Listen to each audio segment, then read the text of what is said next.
Hi hello అందరూ బాగున్నారా అండి? ఈరోజు మీ ముందుకి మిర్చి బజ్జీతో వచ్చేసాను. మిర్చి బజ్జీ చేసుకోవడం ఎలాగో తెలుసుకుందామండి. బయట వర్షం పడుతుంది, చల్లగా ఉంది.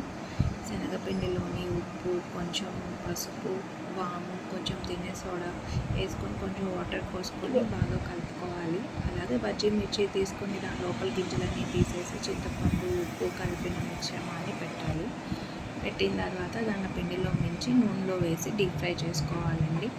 చాలా అంటే చాలా టేస్టీగా ఉంటాయి, ట్రై చేయండి. ఒక విషయం, శనగపిండి మనం బజ్జీ మిర్చిలోని చింతపండు పెడుతున్నాం కదా, దాంట్లో కొంచెం వాము వేసి కూడా పెట్టండి, బాగుంటుంది, చాలా టేస్టీగా ఉంటుందండి. Please subscribe to my channel అండి. Please like, share and comment అండి.